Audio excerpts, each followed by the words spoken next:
Partner here and co-director at Yoga Source, and I'm thrilled. Hello, come on in. We're just getting started. Thrilled to welcome you all to our second ever Community Arts Evening.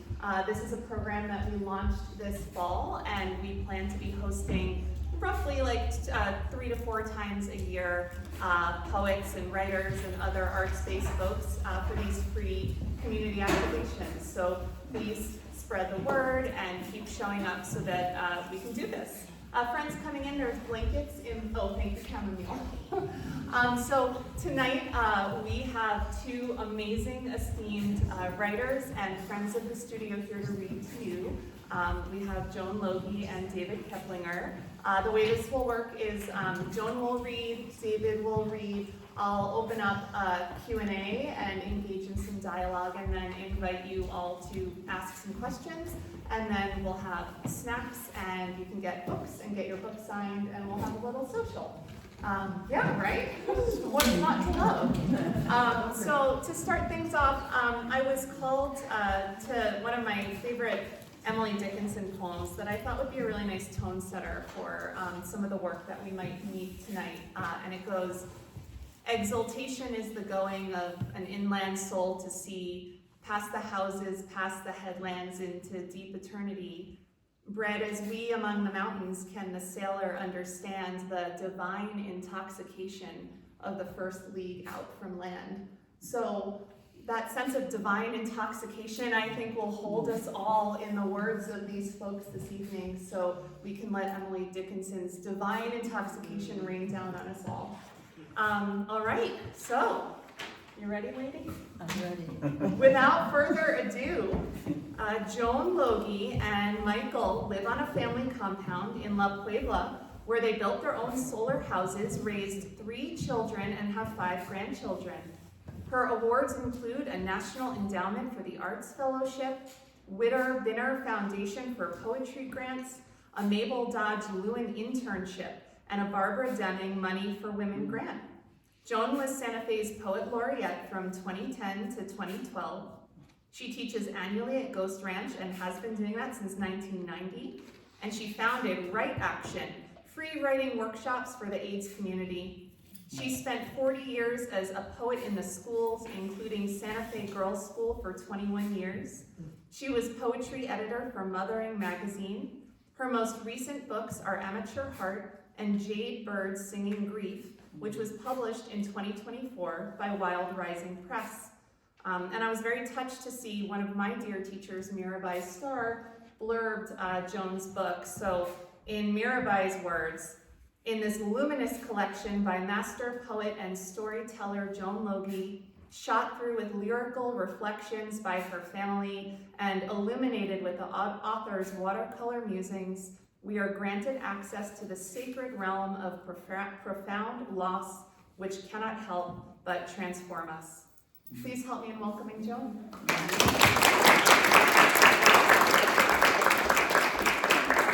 I love that Emily Dickinson poem. When I went to a girls' school growing up, Emily Dickinson was the only poet, practically, that they had in the library. And the poem, I won't read the whole poem, but the poem that I chose in like 7th or 8th grade was, "After great pain, a formal feeling comes." You kind of see what my leanings are. The first poem I'm going to read was written in this very place, and I don't know how many years ago it was, when Tito La Rosa, the Peruvian flute player, did a healing concert that was very amazing. So it's called On Site at the Tito La Rosa Concert.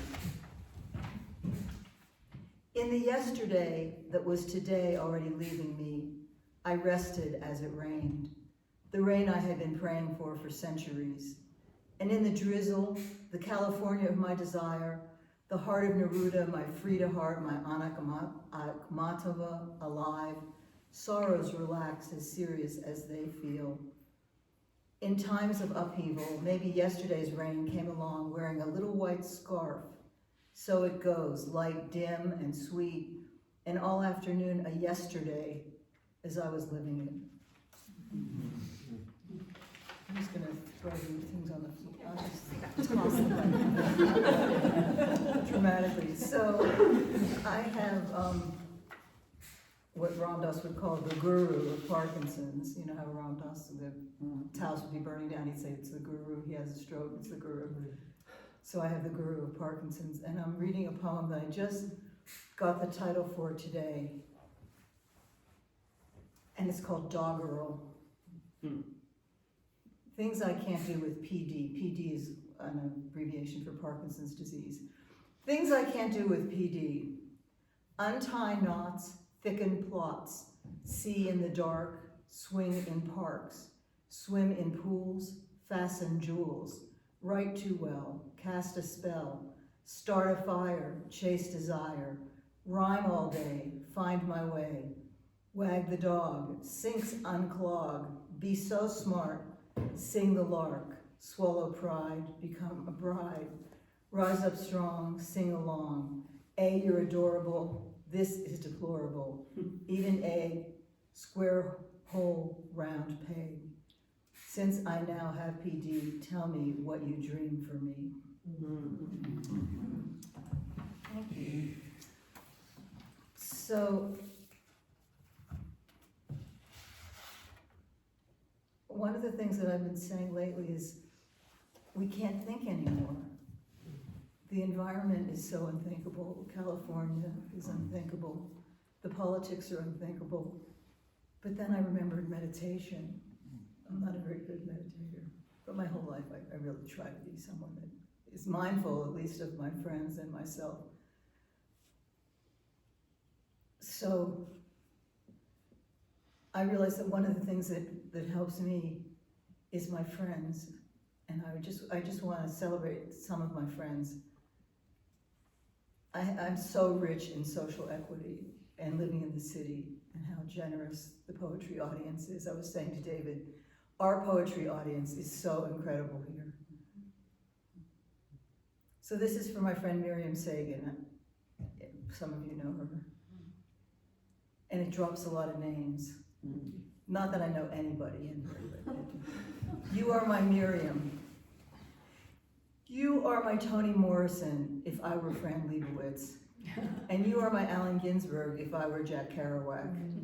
I'm Gertrude Stein, but she was there first. I'm missing you, but others kept that job. I'm looking for laughs, but I have on a hat. Last week I was heaven, but then I turned old. Seersucker, silk, velvet for sex, lycra for swimming. Fabric is my favorite. Better than what money used to be. Check out Billy Crystal. My grandchild is named Crystal. You are my Billy Crystal. You're marvelous. I'm going to tell you a secret about Billy Crystal. If you go online, you've listened to it, my cousin. I made you. If you look up Billy Crystal monologue, face, just the word face, when he was a little boy, this is relevant. When he was a little boy, his family had a music business, and he knew Billie Holiday, and he knew all these jazz people, and he runs into one of them and has a monologue. Somewhere they have it where you can see it in action, but I can't find it. Only once did I see it that way. You will find a sweet soul that you can't believe that's the same silly guy that it's called Face. And he lost his house, as did Steve Martin and Martin Short, my trinity. You're marvelous. I love this. So, see, it's still the themes of friends. This is one, often I find poems under things in the house, and this one I found. It's an ode to my friend Camila Trujillo. Anybody know her? Back, the northern New Mexico people do. She's a micaceous potter. Yeah, you know her. She was our visiting artist for years. Well, this is the story of my friendship with her. To my friend Camila, when you were 19 at the college at Espanola, you were fresh tortillas with red and green heat. I was bagels from the delis of the East. Now you are flour. You are like a blush about to commence on a face and give blood and color to the landscape. Your humor comes from the well on your grandmother's place. Spring water, river water, the acequia you played in as a child, still lush growth in you. All that is micaceous sparkles when you laugh. If I were not married, I'd marry you. If I didn't have 3 children, I'd be your mother. If you weren't a sister, I'd be a sister. If you weren't already a grandmother, if I weren't already a grandmother, I'd be yours. I have been watching you all these years, sweet friend of the blue corn, of the cool shades, laden with apples and balm. Lit by so many wood firings, you heat every heart. How did clay find its way to you, meet you in secret dry grottos, call you from private hillsides? How many pounds have you carried by hand out of the giving earth? Given to beauty, you are my neighbor, Vecina I never see, yet I know where you are. I know you are blessing your food before each meal.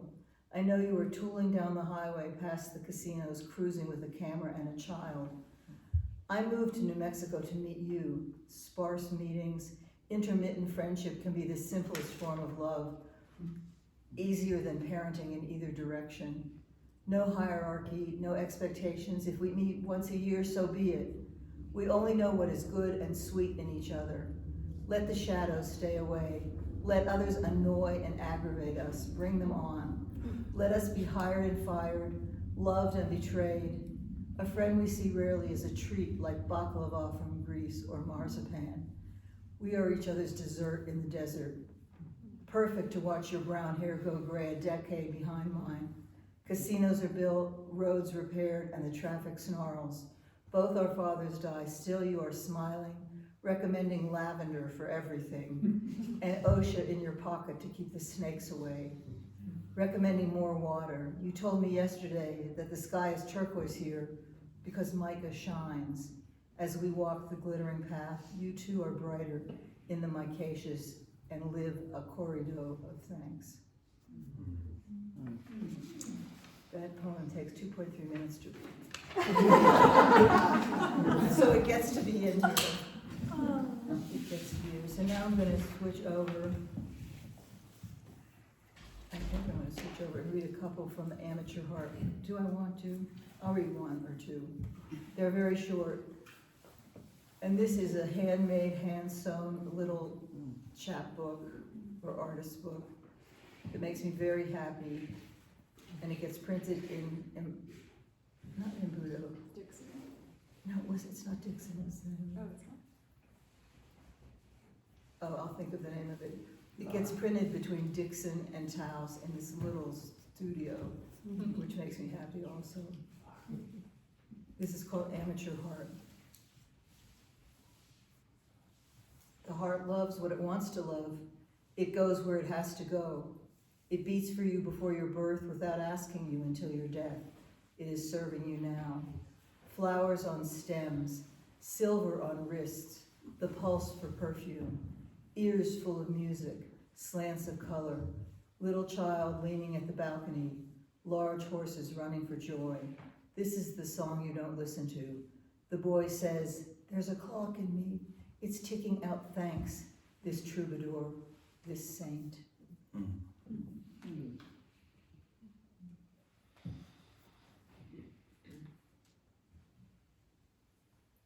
Put on your love dress. Take off your other garments, the ones that cost you most. Wear your heart out. Cross-dress as a heart. Establish a municipality with eyes you meet on the streets. Enter the election for darling. Let kindness reign. Put on no airs, be plain as feet, which also may carry you away along the love highway. Hello, what is your name? I have forgotten. Remind me. It's sort of our life story, forgetting people's names. Thank you. This is. We have it so well organized that I almost can't handle it. It's making me nervous. You're as well spared as I am. Very. Right? Every poet needs an organizer. I'm so disorganized. Let's see. Sal helped me yesterday, and then she leaves. She says, what'd you say? Don't move anything. Don't touch it. And I thought, well, what about a little poem about Pittsburgh? And I thought, no. Let's listen to what Sal said. So I love humor. The next book is not humor. The next book is grief. And this is called Jaybird Singing Grief, and it's so beautiful. My granddaughter put this cover together, and it's a story about my second daughter, Hope. No, my third child, Hope, lost her second daughter after 4 days on life support in the Children's Hospital of Pittsburgh. And my family reacted in such a profound way. I was so blown away by the event, but there was also the beauty of the event, which is sort of hard to convey, something so horrible and so beautiful. And then I saw a little note I'd written to myself that Jaybird was pure love. It was just a being of pure love, and people were related to her that way. It wasn't just a stillbirth that nobody saw. It was someone that was prayed over and sung over and danced by. I listed all the songs that we sang. One bright morning when your life is over, I'll fly away. I can't sing. Or Gloryland. Lord, build me a cabin in the corner of Gloryland. I can't sing, but they were beautiful songs, and we sang them over and over. So after crying for 5 months, which is true, I started, besides my writing, I started drawing and watercoloring corn, because corn is the food of the Americas here, and lots of things I learned about corn. So this book has my drawings in it, and I think, if I might say, they're pretty good. People are saying they enjoy. This was the one. I have to go to this one soon, but this was one of my favorite drawings, called Corn Shadow. Let's see which one I'm going to read. Okay, so we're in the Children's Hospital in Pittsburgh. There's about 10 of us in a little tiny room, and the baby's down the hall. Everybody's hungry, so I say, I'll go across the street. There's a wonderful Indian restaurant on Penn Avenue in Pittsburgh. I've been there before. And this is the poem of what happened to my heart in the Indian restaurant. It's called After Life Support Life.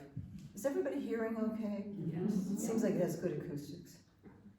So this is for Jade Bird, and for grief, and for our fears of death, and for beauty and love. I came here to write about grief, but propriety censored me. The numbers of griefs are endless. I vow to grieve them all. Love overtook me, jangling her ankle bells. The waiter holding tandoori chicken said, all will be well. The numbers of griefs are endless. I vow to grieve them all. Across from Children's Hospital, I turned to Salt. The man from India House poured water, said, all will be well.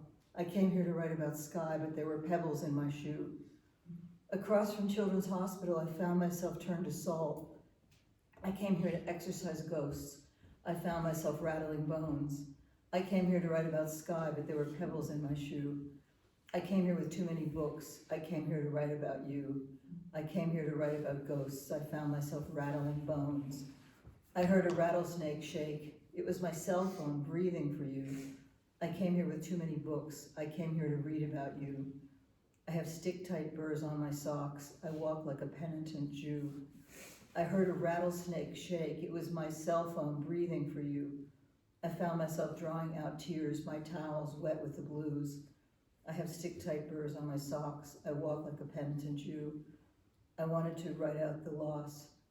It brought me to holding you. I found myself drawing out tears, my towel a deeper blue. Love overtakes me, her ankle bells jangling. I wanted to write out the loss. My eyes focus only on you. I came here to write about grief. And there's this poem I have to show you. They were very calming. It was very repetitive. And nobody told me I was doing it wrong. Although there were people that told me I was doing grief wrong. There were people that will tell you that. You may have had one. It's mostly because they're scared and they don't know what to say. So this one says, should I do this one? Okay. In Judaism, they sit Shiva for a week, and one of the things, that's sitting around and talking about the person and eating cold cuts, and they cover the mirrors, we cover the mirrors. And this poem, when I was working with Judith Hill, who was my brilliant editor, like the best brilliant mind on earth, we came up with, well, you'll see what happens at the very end of the poem. One thing that I worried about when I was grieving for Jade was that my little granddaughter, Kalea, was 3, and she saw my face contorted in pain over and over, and I didn't want her to see that as her grandmother's face, but it was who I was at the time. Where I am and how much we lost. Your story is your story, and it happened. To find the great yes, agree to what happened. Amour, fati, love, or fate, the Rebbe said. You work with what you're given. I have been given aster blend for mourning, hawthornberry, ignatia, mimosa, rose and agrimony, grief relief, happy heart flower essence, and natura muriaticum, rescue remedy and peyote tea. I saw my reflection in the grief lake of my own face. Every mirror returned a version of me. I didn't want my family to see. No wonder we covered the mirrors. We had that realization together. We went, oh my God. And then we wondered, does everyone think that way? Or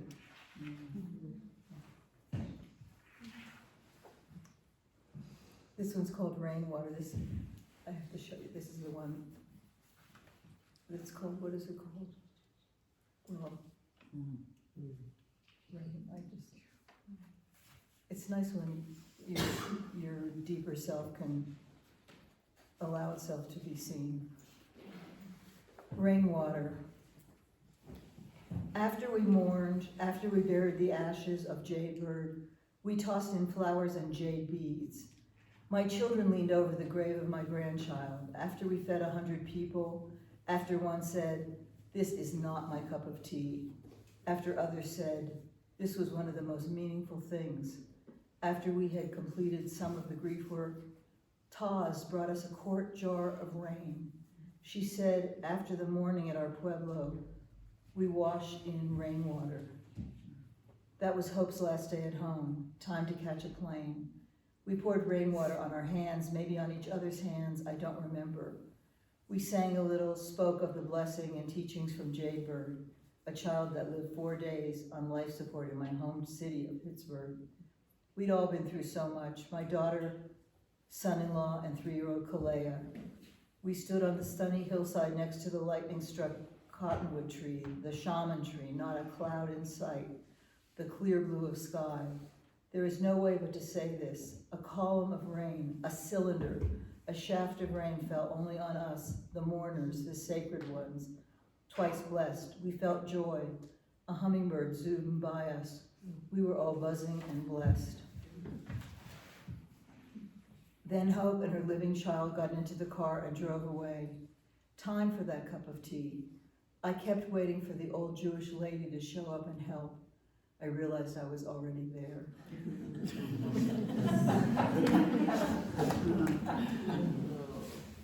I'm going to read 2 more. I think, if I can find them. I'm going to tell you a secret that's in this one.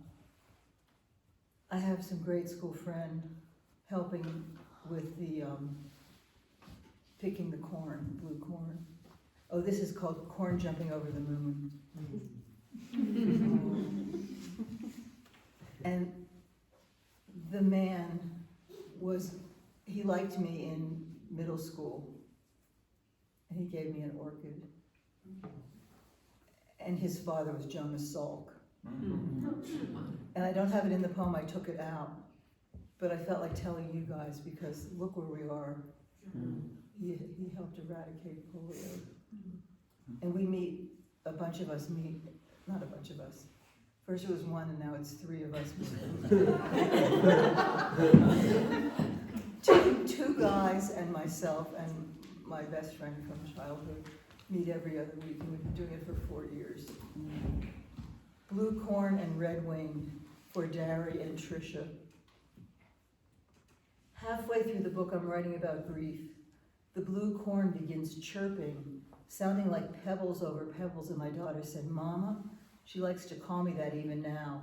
The birds are devouring the corn. I would have preferred if she'd said devastating of said corn, since this is the word of the grief hour. As it happened, a grade school friend and his wife were here and offered to help, as you were napping when the red-winged blackbird struck. Hence, the 3 of us and my daughter sallied forth into the blue corn and harvested the pathetic, bird-pecked and blighted ears, only 3 or 4 inches. We must have forgotten to dance for them at planting or didn't sing the blue corn chant, diminutive as they were. Even so, they glowed with a fresh blue translucence, enough to put us into corn harvest trance. We picked them all in a hot September hour, so far from a New York minute. Heat mixing up the corn with childhood friends who had nothing to do with blue corn, but it's hard to separate today from childhood. We shucked the corn. I roasted and ground and made atole, a blue gruel served up with devastating raspberries, maple syrup, half and half. And for a nourishing moment, we were full and happy. It's as if we'll never know grief again. There are some of my granddaughter's poems in here, and this book also has my son-in-law and my daughter Hope's writing in it, so it's like a family compound in book form. This is the last poem in the book. Out the west window, white banty rooster, red-winged blackbird, our baby's grave. I am a wealthy woman. Oh, So, thank you for listening. You're the first person that I gave a full reading of Jade, where I read a poem here and there.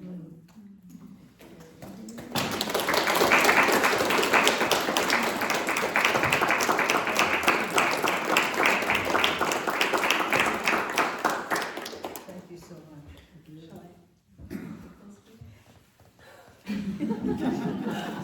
Now I have to behave when someone else gets the attention. 7 o'clock. Friends who are just coming in, make yourselves at home, kick off your shoes. We have more blankets and chairs in the closet you can grab and get settled. Please be comfortable. Thank you so much, Joan. You're very welcome. Thanks for inviting me. All right, on to David, who is visiting us. He's traveled across the country to visit friends here and read for us, and he's about to immerse the yoga community in a Mary Oliver 2-day intensive, which we still have spots for, so if you want to hang out and do some movement and Mary Oliver tomorrow and Saturday, that's what we'll be doing here. But anyway, David Keplinger is the author of 8 collections of poetry, most recently Another City through Milkweed in 2018, which was selected for the 2019 UNT Rilke Prize, and Ice, Milkweed 2023, winner of the 2024 Ellen Anderson Book Award. He has received the Emily Dickinson Prize from the Poetry Society of America, the Colorado Book Award, 2 fellowships from the National Endowment for the Arts, and Mary Oliver selected his first collection for the 1999 T.S. Eliot Prize. He teaches at American University in Washington, D.C., where he is the director of the MFA program in creative writing and founder of the Mindfulness Initiative at AAU, which creates interdisciplinary programs around well-being for students in the larger community. And from some rave reviews from Blas Falconer, who says of David's new work, "Few books move me as wholly and profoundly as David Keplinger's do. Aching and revelatory, Ice, his latest collection of poetry, speaks to that part of us that wants to preserve our tenderness for this world and those in it. As the first poem considers the prehistoric wolf unearthed by the thaw of climate change, it asks how the head got severed from the heart. As we turn the pages, the question invites us to examine our own history, our purpose, our legacy. The hurt the poems reveal is where we might come together to love the world and each other." Please help me in welcoming David. Thank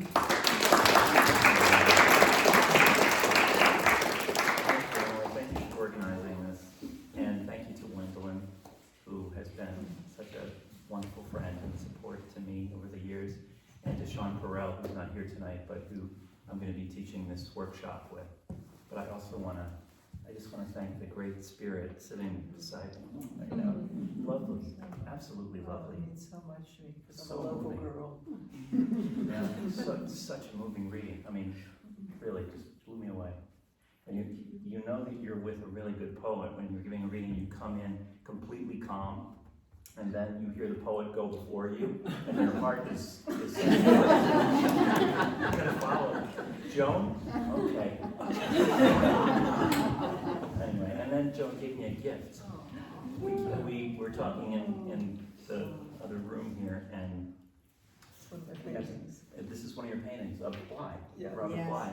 We were talking about Robert Bly, and then we got on to Jerry Stern and Ram Dass. So it's like you just enter a room full of people that you love when you talk to Joan. So I'm now the president of the fan club. Whoever was the president, it's your committee with you. We have a position on our board.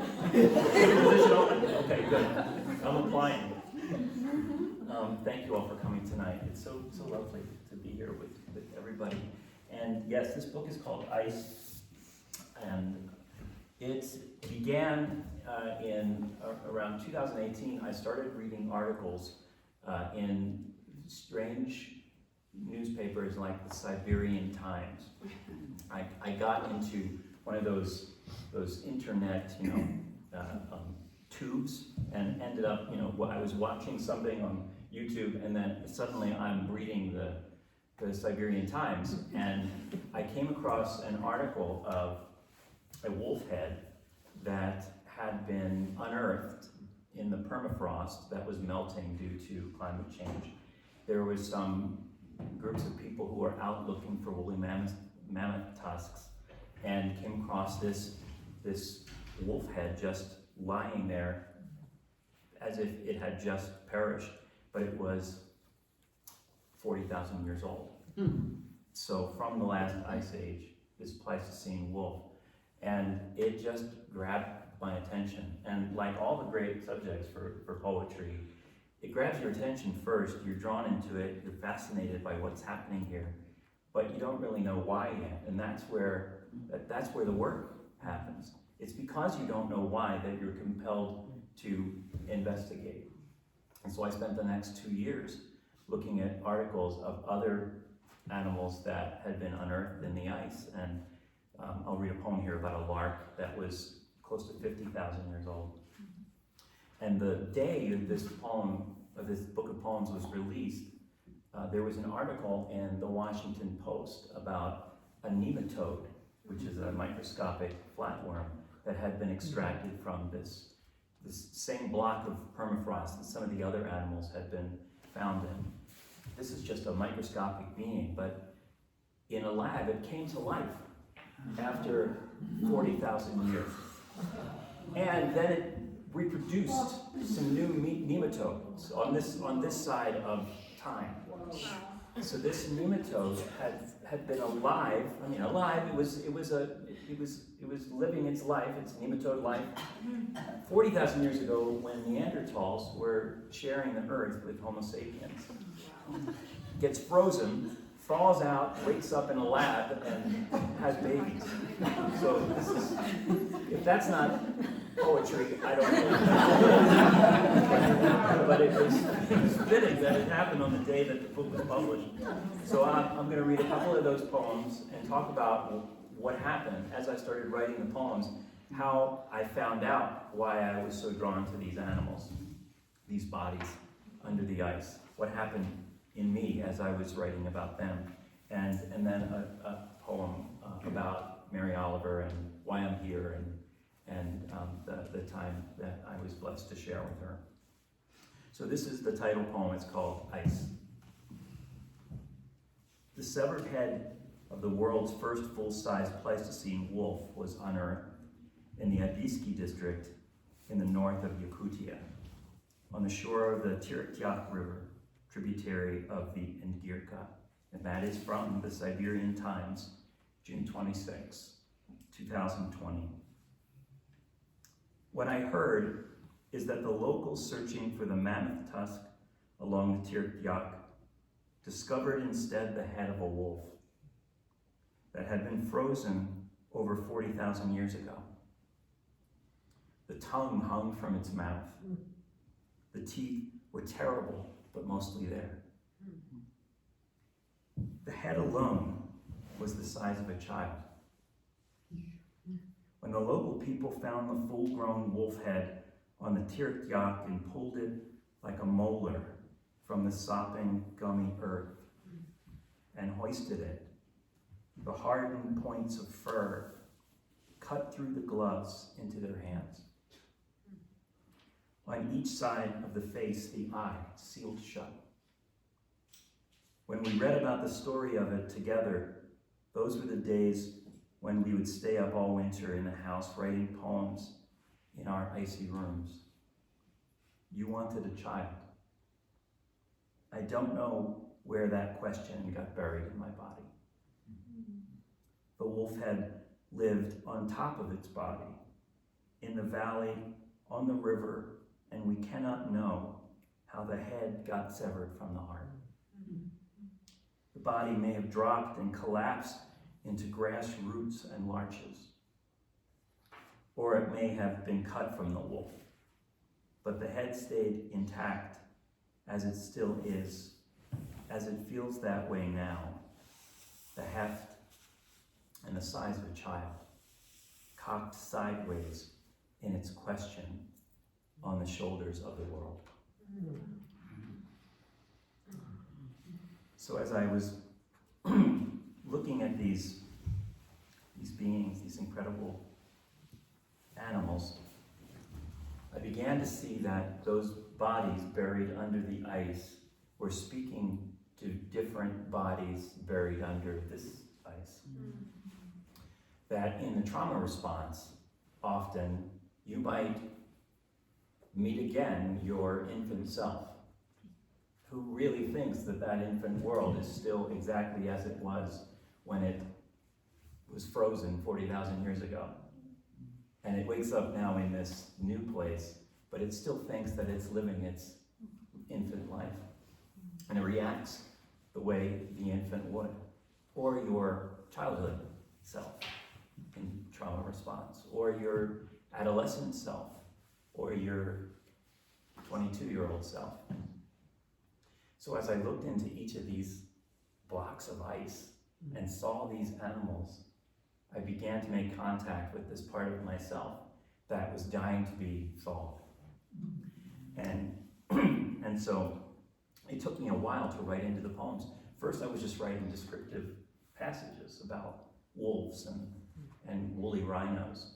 But then I saw that, oh, these poems are about me. So this one is called The Ice Age Wolf That Love Is.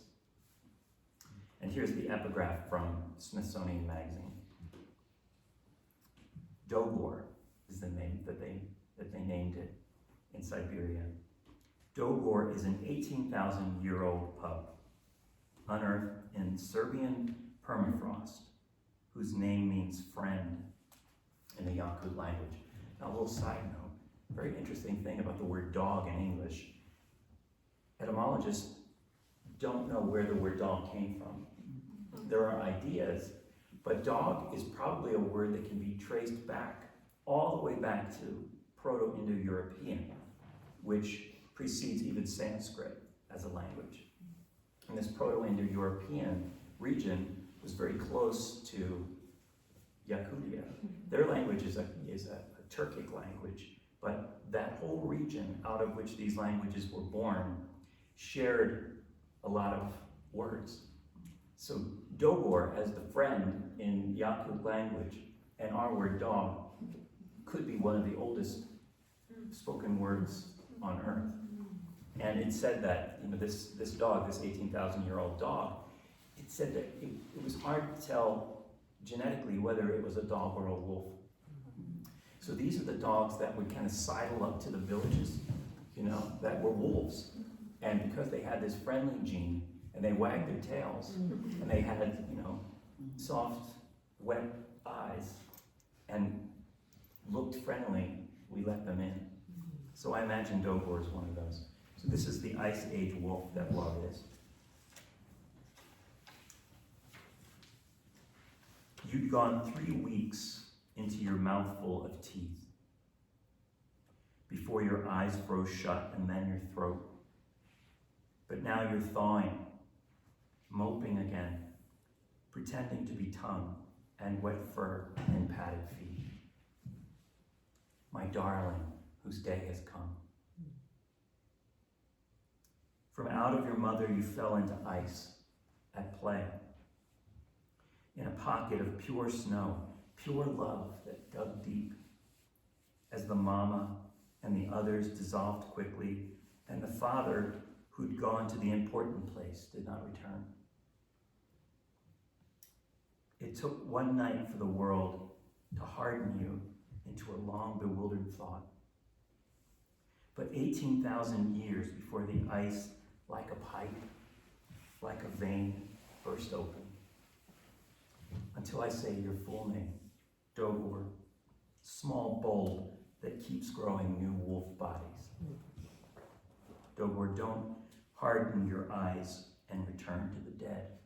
Dogor, don't freeze again. Don't fight me or take flight into 1,000 motes of ice. Dogor, don't bite. Remember what you are. Leap into my face. Doze in the crook of my big boned shoulder. Stay, Dogor.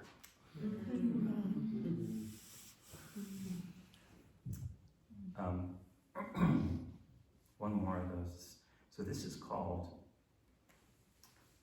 Reading the Light Surrounding the Lark. This was one of the first ones that I read about. And it's a 50,000-year-old horned lark that was found in the woods by a child who took it home thinking that it was a recently dead bird.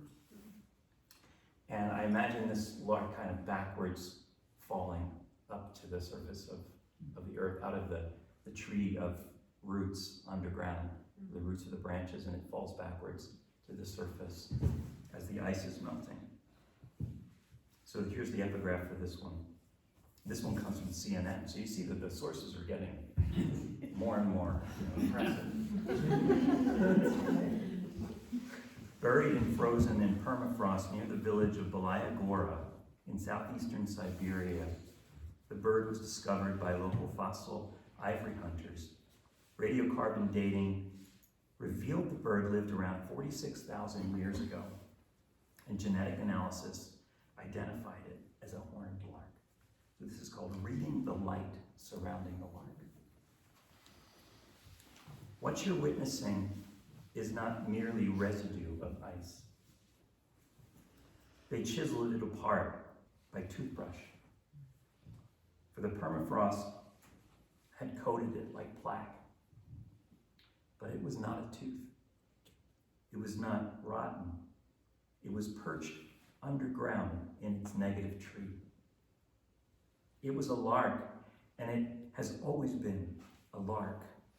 Then the underground cloud cracked, melted, and the lark fell upward to our world.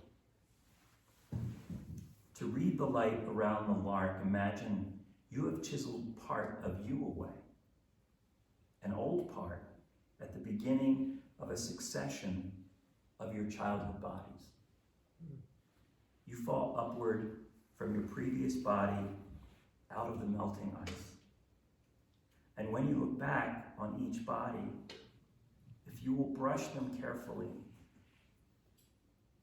if you will chisel what is not you carefully, you will know that each is still bewildered and desiring to stay in what it must believe is the only world, the one that's safe, the real one.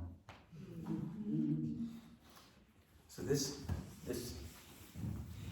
stuff about the bodies and the trauma response came up for me some years before because my mother, who has since passed away, toward the end of her life began having difficult memories from childhood.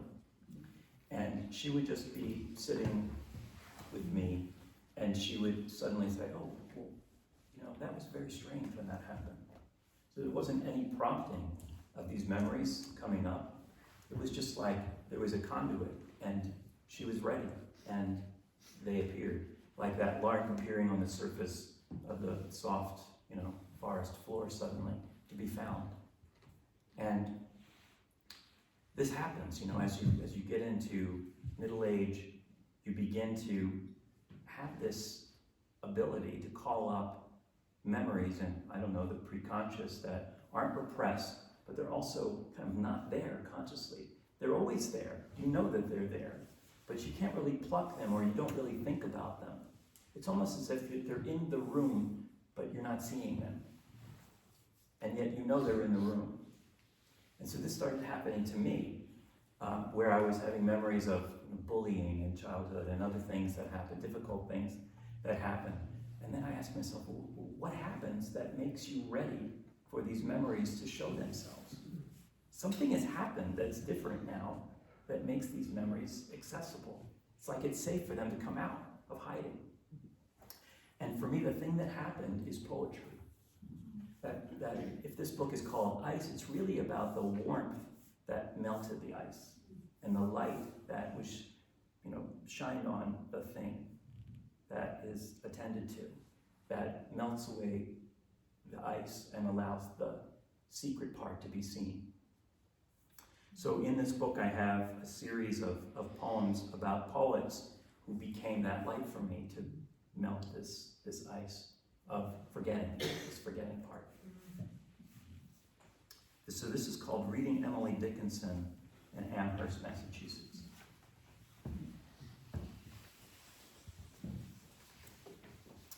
I know how it feels to live in a small leaden room with only snakes and birds as consolation. I know how to imagine death by falling through stories of floorboards like a poem flutters through molecules, air, and time.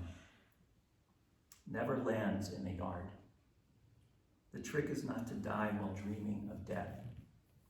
That's why the circle of doors and windows here remain open a little. That's why the poems seem often to end on slant rhymes and dashes. That's why the hawthorn cone is never quite in full bloom, but almost.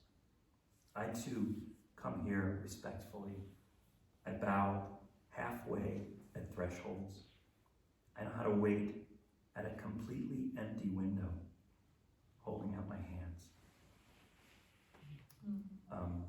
So, mentioned Mary, and Mary is one of those spectacular, undeserved, lucky breaks that a person gets once in a lifetime. I met her because, well, in 1999, sometime after New Year's Day, I got a call from a publisher in Missouri. And the publisher says, well, congratulations, you've won this T.S. Eliot Prize that you entered. Your book is now going to be published, which for me was an amazing moment because I knew that my life had changed right there. I was teaching as an adjunct at 3 different universities in Philadelphia, and I knew that this was unsustainable. I was teaching 6 classes a semester, 7 classes a semester, just trying to make a living, and using my Amex card as my ATM card. And now I was at least eligible for a job. So I was incredibly happy. And the woman on the phone, Nancy, said, and the judge of the contest was Mary Oliver. And my first thought was, well, poor that person, because she's a poet who's also named Mary Oliver. I didn't think that the real poet, a Mary Oliver, had chosen my poems. So poor her, but great, thanks. And then I thought, oh, could it be? And I asked Nancy, the Mary Oliver, the real Mary Oliver? And it sounds like a Twitter handle. The real Mary Oliver? Yes, she said, the real Mary Oliver chose your poetry book for the T.S. Eliot Prize. So you get T.S. Eliot and Mary Oliver in one shot. And that was quite a photo. And so I said, at the end of the conversation, I was so grateful, I just I said, could I write to Mary and thank her for this, this incredible gift? And Nancy said, yeah, you send the letter to us and we'll send it to her. So I wrote her a letter, sent it to her, and then Mary wrote me back. And then I wrote her a letter back, and she wrote me back. And then she invited me at one point to come up to Bennington to give a reading from this book when it came out, only a few months later. So I went to Bennington and I met her. And then eventually, a couple of years later, she invited me to Provincetown to visit her, which is like, you just got an invitation to the Wonka, chocolate factory. And I got my golden ticket. And so I got in the car and I drove from DC, where I was then living, and found my way to Provincetown, but I was so excited that I didn't bring her dress with me.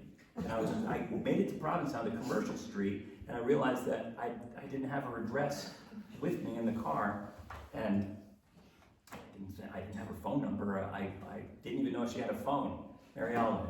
So driving up and down Commercial Street, trying to remember this address, so I randomly stopped, this looks good, got out of the car, went up the front steps, I knocked on the door, person answered, and there's somebody here who knows the person who answered. I'm going to tell you why. Person answered, I said, this is going to sound funny, but is this Mary Oliver's house? And the person who answered the door said, no, this is Stanley Kunitz's house. So I said, well, that's very strange. I'm looking for Mary Oliver's house, and I explained why I was there. And she said, no, Mary lives on the other side of Commercial Street. You're on the 500, and she lives down there on the 100. And then she said, would you like to come in and see Stanley's garden? And Stanley Kunitz had just died at 100 years old. So in that moment, that lucky chance, I went in and I saw Stanley's garden, and she plucked a little hollyhock for me, and she said, this is Stanley's favorite, this hollyhock, please take this. And so I put the hollyhock in my pocket, and this poem is about that. Wow. It's called A Hollyhock That Once Belonged to Stanley Kunitz. And I guess it's a poem about how, no matter how hard we try to screw things up, sometimes it works out better than we imagined. Later that week, I found it in my right side pocket. It had begun to bloom, blue, tissue thin. To the bottle of carbolic acid went your father. To brain plaque, the weed of forgetfulness went your mother. Still you felt a fondness for the natural thing. You loved even the mulch and the flower of the mallow family, hollyhock. Come in, you said. From one specimen of the garden, you cut me a sprig, which I pocketed. Taken from light, from you, from its princedom, a small Gautama. Then I forgot it was there, down there in the dark, doing its precise work anyway. So the last poem I'll read is a poem that I wrote for Mary, and it is about a gift that she gave me while she was still living in Provincetown. She had, over her couch, she had this old, just very junky ore that had hung there for 25 years. And she wanted to make some changes in the house. So she said, I'm going to bring this ore down, and I'm going to put it away. Do you want it? And it had been in her house for 25 years. Well, she wrote all of these books, all from the 80s forward, all the books that we know her for. That ore was there watching. So I said, I tell you, the next thing you know, I'm driving home with the treasure in the back, this ore in the rearview mirror. So I took the ore with me, and the ore means so much as it relates to our relationship, the thing that she did for me without ever doing anything. Her just being there and listening to me, my much younger self, go on about this or that, and just being there and taking me seriously was a huge education as a poet about attention and patience. And the attention and patience that it takes to be a poet and to keep writing, to keep doing this is, it's extraordinary. I wouldn't trade it for anything, but it's the hardest thing ever. Anyway, this is about that education. It's called The Ore, and it's just 3 short poems. It's what you gave me, spattered with white paint on the flat end, stripped of its finish by the gunnel on the other. So I took it home that summer and stood it in the corner of my study. I wonder if it would be enough to carry me if my boat were lost on a river or the bay. I'd be carried anyway, you might have said. You knew how waves carry little boats despite their plans. Things travel forward when there's nothing to impede them. Things travel forward also when there is, against the smack of the current, a voice, an oar to make a difference. So many stories begin with rage. Then you know it will be a long story. And when it's long, it will have to move slowly. I'm not making this up, it's just a fact. Like it was for Achilles and Medea, or the way you talked about Tecumseh. You should have begun with rage, but instead you left it to your people. You lived a long time away. What do I call the force that propelled your work now that there's no mass to carry? I call it wonder, but no, not that. Not merely wide-eyed artfulness. You bent down to things, hard-headed, squinting, wanting to see. I'm not amazed it continued on without you. Another day, and I'm amazed that I'm still here, still writing things down. You were old and I was young when I met you. You said, while standing in the kitchen, making coffee, the universe had to be, but it didn't have to be beautiful. The week you died, a deer in winter stepped out of the woods here, watching me watch her on the grass next to the road. It was dark. That was back in January. No headlights on the road. Nothing, at least in the way the world calls action, appeared to be happening. Thank you, everyone.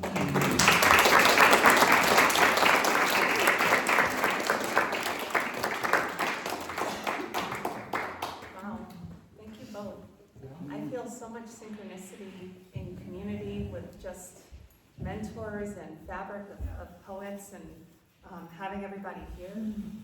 So I want to be mindful. I think we'll cap questions for we'll do about 8 minutes. And so I'll abstain because I'm sure there's some questions from the audience. So if you have a question for Joan or David, I'd love to open up the floor and then we can hang out and talk and sign some books.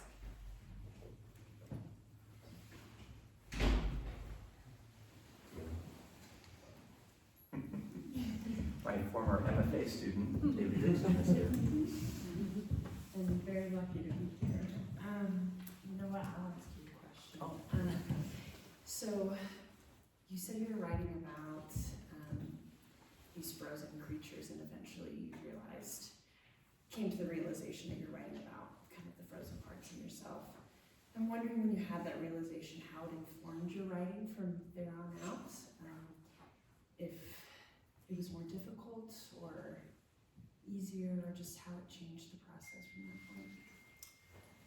point? What happens for me, and I can only speak for myself, is that when I figure out what I want to be writing in a book, it becomes, the process goes much more quickly. So I might spend 3 years just, what is this? I don't know what I'm doing. It's like you're starting all over again. You're 20 years old and writing your first poems. These are terrible. What is happening? And then finally, you get to the point where you realize what you are here to write, and you find that conceit that's holding the things together in the book, and then the stuff just whooshes. And that's what happened. I wrote for about, after the previous book, which came out in 2018, I started looking into these animals of the Pleistocene. Around that time, 2020, that's when all the articles started coming out too. They were just pouring out. It was happening really quickly then. And that's when the thing took off. And so I think that's probably common, but especially for me, I could spend 5 years writing a book and have almost nothing, and then suddenly in the last year, it all happened. And I don't even remember having written the poems. They just pour out of me and it's over. So it's really a strange process. I have a follow-up to that, actually. Kaylee and I have actually been emailing and having a little bit of a conversation about process writing when you're moving through trauma or moving through history. how, and I would like to toss this to Joan actually, in response to what David just said. How do you move through the process writing with the grief as an experience that you're having for yourself? And then what is the shift where craft starts to come in and then all of a sudden there is this book? I don't think I understand the question. So in Jaybird, right, Yeah. you talk about how it was a process of writing through the grief. How did that shift from being an experience for you to an experience for others to then have in this book that you made? I think my impulse in writing is to connect to others, and I still don't sort of understand. I'm pretty basic. I don't know why I don't understand it. Did the drawings speak to the poems? Were you doing the drawings while writing the poems in that collection? What happened is, I remember giving the kids, which is Hope and Leland, the line in the book that killed me the most was my daughter saying, "I am the mother." That's the beginning of one of the sections. I remember giving them a whole packet. No, I did a drawing of Jizo, the Bodhisattva. That was the first drawing, and I gave them a whole book which is like 8 pages of Jizo drawings. Then I remember giving them a whole packet of poems. Then I forgot about it, and then I think that I started doing the drawing. And then I had this packet that I almost didn't know where it came from, and there it was. And I remember, in terms of the process of the poems, we were sitting in this fire circle. You know, we're old hippies, a lot of people here are. But I usually try not to use the word, but I'm gonna start using it. I'm gonna reclaim hippiedom. We're sitting in our fire circle, passing a wooden fish, which is what we do. And I said, maybe we should write a book about Jade.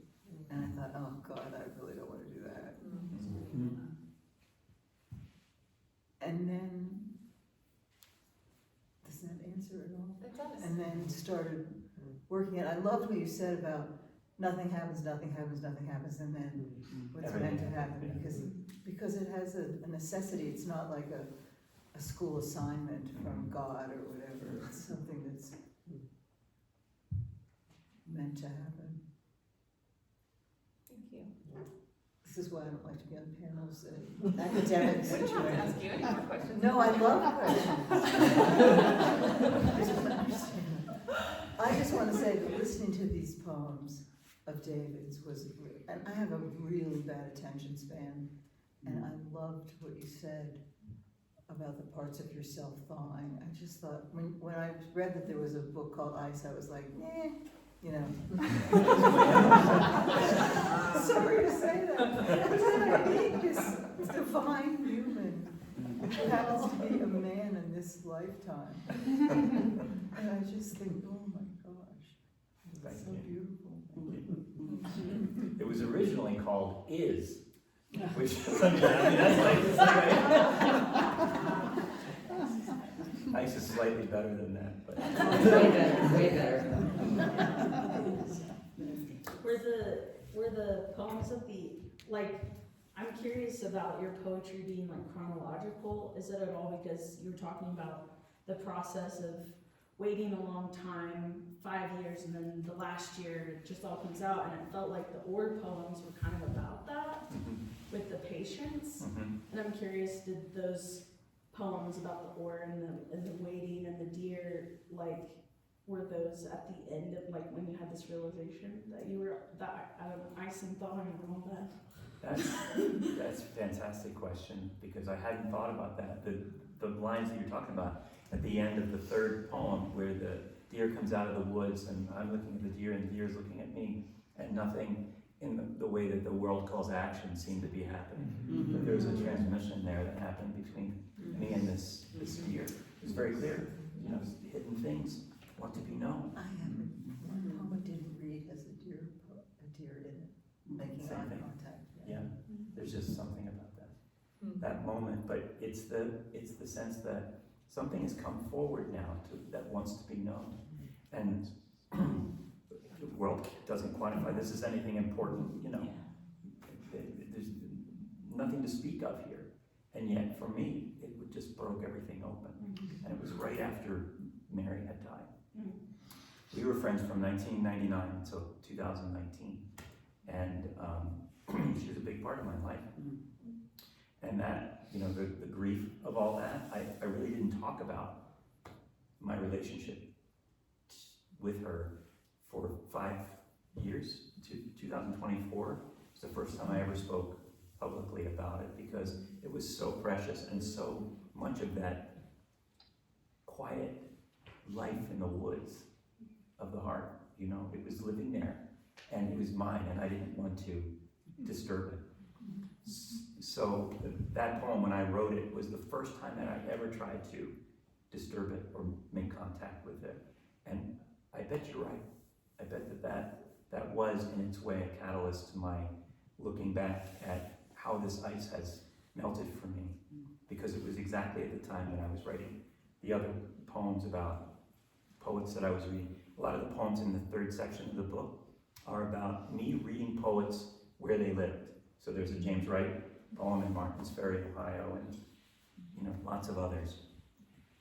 But it all happened simultaneously. So it's like, this is what Charleston once said, is this the process? This is what I signed on for? You just sit around and wait until random shit happens? And that is kind of the process. You just sit around and wait until randomly a deer walks out of the woods, and now you're, you know, in the game. So. Well, first I was invited to come here at like 5 p.m. an hour before this all began, and I didn't expect to be so chemically altered this evening. So it's a good surprise. And Grace, so definitely like with things like, how to explain. I don't know, a lot of your poems, like definitely with the ice things, there's this sort of epic grandiosity with finding like a frozen animal from like 40,000 years ago, and so nothing about it is casual. But I think about your poems and how, like, especially things like the hollyhock, it reminds you of that phrase from like Son Antoine Exupery, where he's like, when you look at a pile of stones and you see a cathedral, Yeah. it has this expansiveness and this weight. And I'm wondering, like, definitely with things like, you know, ice, there's a thematic continuity, but do you find that there's a pattern in all of the things that make you zoom in and then expand? Yeah, like, do you find is there a pattern between all of the things that resonate with you, or does something just kind of land and then you realize that it's affected you and changed you? Like the deer, there's the hollyhock, there's a bunch of different kinds of events that you associate sometimes with an object or a moment. Do you find that there's a pattern? Very much so. And then sometimes you publish a book, I don't know if this is true for you, but you publish a book and then people start talking about it in ways that are definitely true, but you didn't intend any of it. It just happened. And there was some little, you know, elf who was doing all of this work without your knowing it, and it's there in the book. Like, there are references to teeth all throughout the book. All the poems that I read tonight had a tooth, except the hollyhock one, but that's also like extracting something from a pocket. But all of these poems about pulling something out of a pocket-like place, you know, and that these little things are like little Buddhas that are waiting to awake. So this to me was a revelation. The book came out and I didn't even know that was happening, but somebody mentioned it to me. And then I saw that not only that, all the poems that I like best are the ones that have these kinds of metaphors in them. So definitely true for me. What about for you? Are there surprising moments of revelation in the poems that you write after you've published them? Oh, definitely. Sometimes I can. I think friends will read things and they'll say, "Oh, no wonder I didn't have a child." The line was, to weigh a child, I'd hold the baby and subtract myself. And my friend Renee said, "No wonder I had no child. I couldn't subtract myself." That was just one image that comes to mind.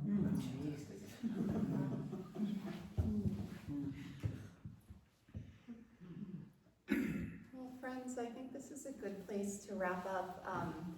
I'm thinking from the deer and the conversation we had of that to close with just a few lines from Mary Oliver's The Deer.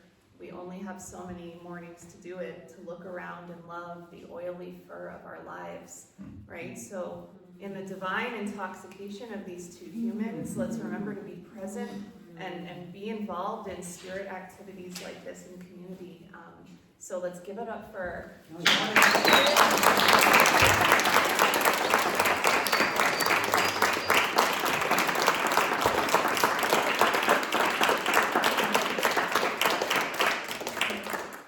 Can I make a little announcement? I guess so. Of course. I was gonna show that I have, I'm gonna read with my daughter and son-in-law and maybe my granddaughter at Collected Works from Jade Bird Singing Grief, and we have a flute player. My new friend Charlie Drobeck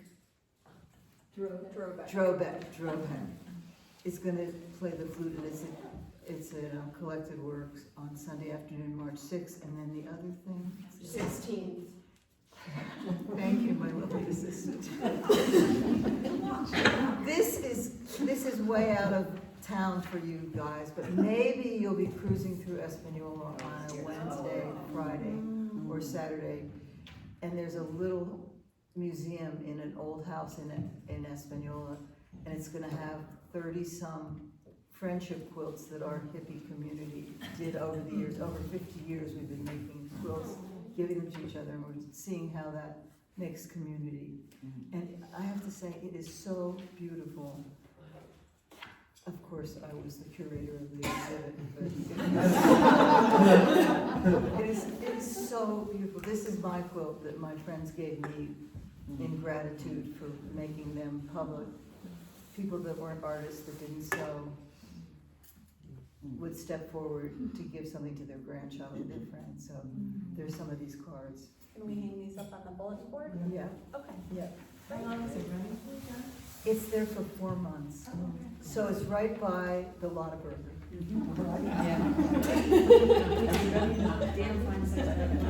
I would love you to make an announcement. My announcement is not about an event necessarily, but I teach at American University, and I started this mindfulness initiative there. And every Friday morning, 9 o'clock DC time, so yes, 7 a.m. here, I do a half-an-hour meditation around a poem. I've been doing this for 2 years. I have about 60 of them online taped. So if you want to listen to one of my YouTube meditations, they're all available from past years. But if you ever wanted to come live and you wanted to subscribe to my newsletter, you can get in touch with me through my website. So just type in my name, David Keplinger, and poetry, and that's the first thing that comes up. So, and everybody is welcome. It's just a Zoom link. You click on it, and there's no attendance or anything like that. Keep your camera off. But if you just want to sit in on a mindfulness meditation that's around a poem, there's a little Dharma talk in the middle, and then on both sides there's a meditation that is focused on some of the themes that come up in the poems. What day of the week? It's a Friday, every Friday. Let's do it. And then one final I'm announcement. sending the newsletter to your fan club soon. Our next iteration of this will be in mid-April. Stay tuned. Mark Doty will be here. Wow. So yeah, big get for you, Source. Yeah. Getting all these big names in here. So stay tuned. You can join our mailing list to see or follow us on Instagram for that information. Same vibes. Tell your friends. And otherwise, let's eat some food, get some books. Please support your poets and have fun. Thanks, everyone.